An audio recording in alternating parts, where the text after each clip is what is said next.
A boa e velha animação.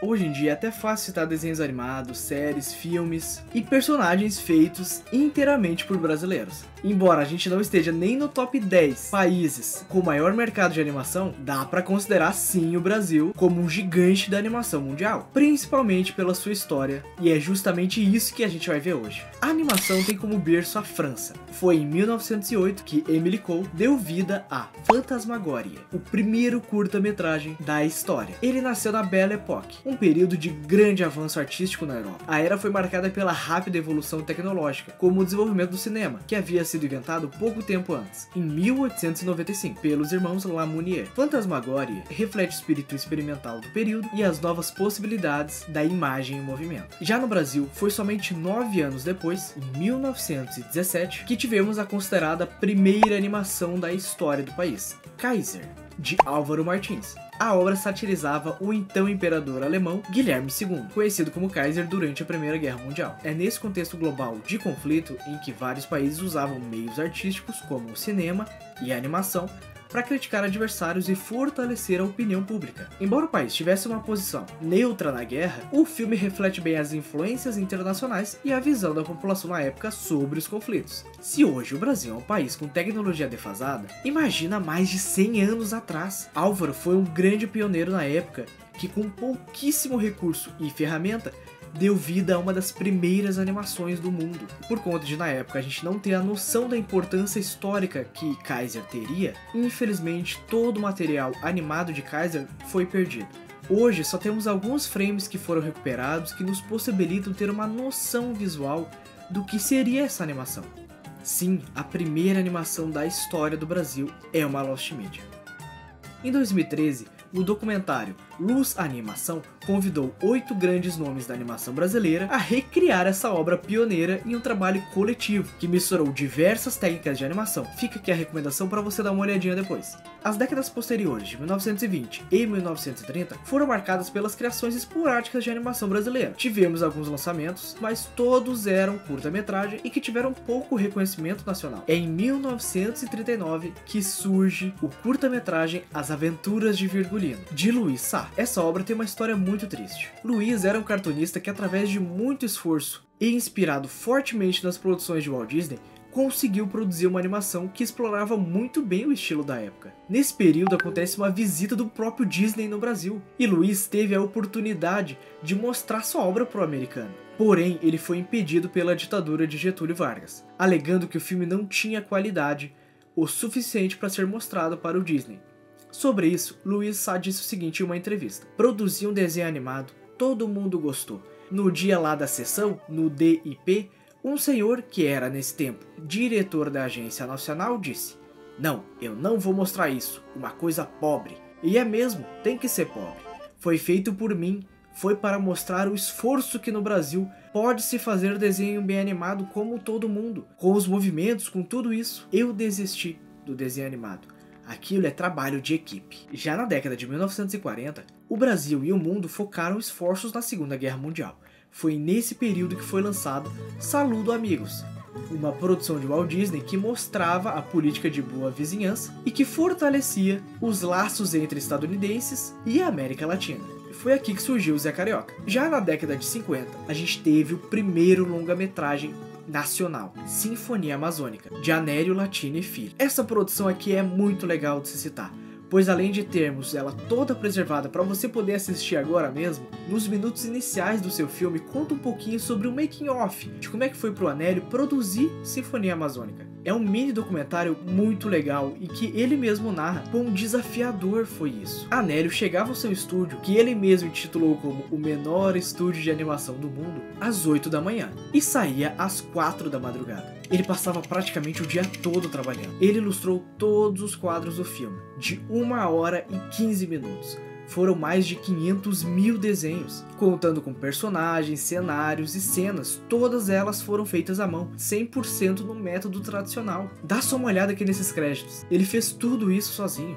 Para fazer uma animação, necessita de uma equipe gigante. Justamente por isso, fazer animação é tão caro. Porém, Anélio fez tudo isso sozinho. Foram 6 anos de produção e muito, mas muito esforço para poder dar vida a essa animação. Sinfonia Amazônica foi homenageada e transmitida no Animamundi em 2009, onde recebeu 2 prêmios de menção especial, mostrando a importância e a influência da produção na animação nacional. Já as décadas de 60 e 70 foram marcadas pela forte influência da publicidade, o que fomentou as produções animadas. Foi em 1965 que o primeiro curta-metragem colorido foi lançado, Um Rei Fabuloso, de Wilson Pinto. Este foi encomendado pela Petrobras e narrava a história do petróleo. No ano de 1976, foi exibido o primeiro curta-metragem de uma turminha que veio a ficar bem famosa, o Natal da Turma da Mônica. Mas vale dizer que nos anos 60 a Turma da Mônica já aparecia em diversos materiais de publicidade. Se tratando de longa-metragem, foi em 1982 que o filme As Aventuras da Turma da Mônica foi lançado, sendo este o primeiro de muitos longas que as histórias de Maurício de Souza tiveram. A Turma da Mônica é a maior série animada do Brasil e conta com vários filmes, séries,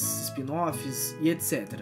Foi no ano de 1981 que foi lançado uma das maiores animações da história do Brasil e uma das que ficou mais famosas lá fora. Miau, de Marcos Magalhães. Conta a história de um gato esfomeado que fica sem leite e é convencido a tomar um certo refrigerante. Este foi o ganhador do prêmio especial do júri no Festival de Cannes de 1982. Se tratando de 3D, primeiro longa-metragem feito totalmente em 3D, isso é, sem o uso de qualquer modelo renderizado, é brasileiro, Cassiopeia, de 1996. Embora Toy Story tenha sido lançado antes, em 95, eles fizeram uso de modelos de argila para a confecção dos personagens. Então, ponto pro Brasil. Essa briga saudável acabou por estimular o mercado cada vez mais crescente de filmes em CGI. Após isso, a Pixar se meteu a produzir Vida de Inseto e logo se firmou como uma gigante no ramo do entretenimento, utilizando com excelência a computação gráfica na produção de seus filmes. Já a equipe que produziu Cassiopeia até tentou fazer uma continuação, utilizando métodos e ferramentas mais poderosas, como o 3ds Max para o desenvolvimento, mas em 2002 o projeto foi cancelado. Mesmo assim, a animação serviu como incentivo para muita gente se interessar pela animação digital. Hoje o Brasil é um grande polo que exporta vários animadores 3D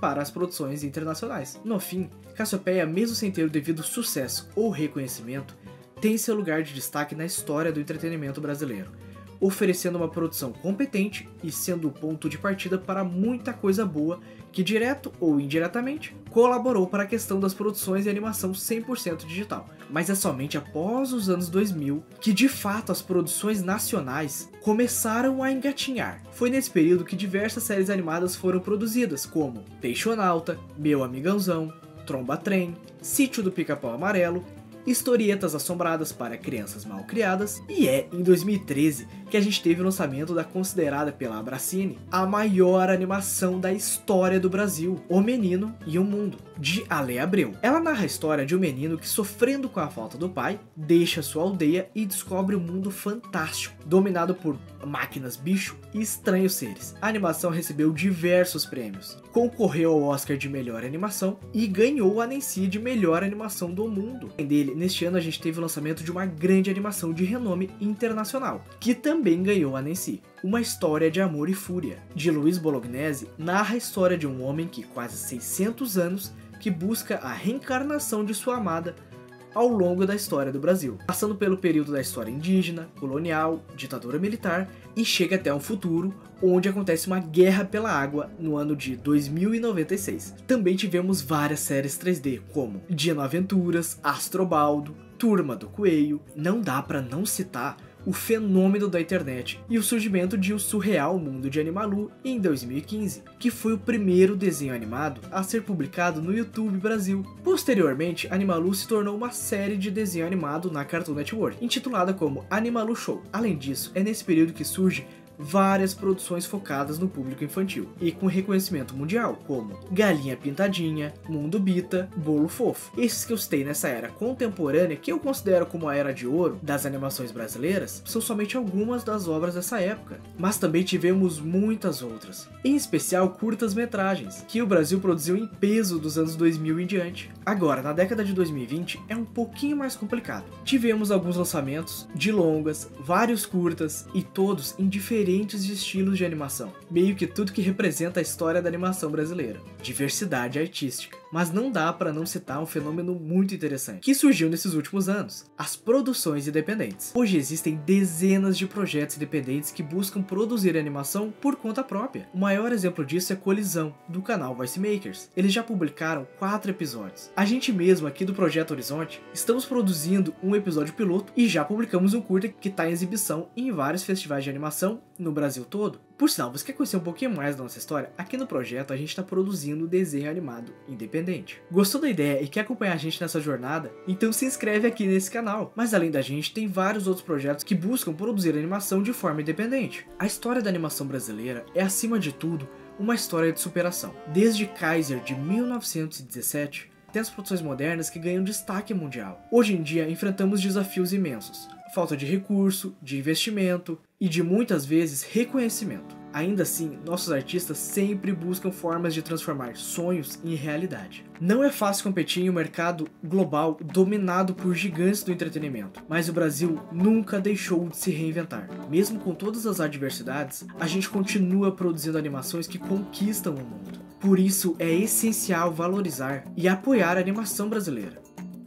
Cada curta, série ou filme carrega consigo não somente a arte, também a prova de que mesmo com diversos obstáculos, é possível criar histórias incríveis. Que a história da animação brasileira continue sendo escrita com traços de persistência e criatividade, inspirando as próximas gerações a acreditar que com paixão e esforço podemos conquistar o mundo. Este é só um pedaço da tão rica história da animação. Quer ajudar a gente a participar dessa história incrível? Então se inscreve aqui nesse canal e deixa aqui um comentário nesse vídeo. Aqui no Horizonte a gente está fazendo um desenho animado totalmente independente e a gente precisa do seu apoio para tornar isso real. Por isso a gente tem o Catarse, onde nossos apoiadores recebem conteúdos extras, spoilers da obra e sorteio de produtos exclusivos. O link vai estar no comentário fixado aqui embaixo. Obrigado pelo seu apoio. Tchau!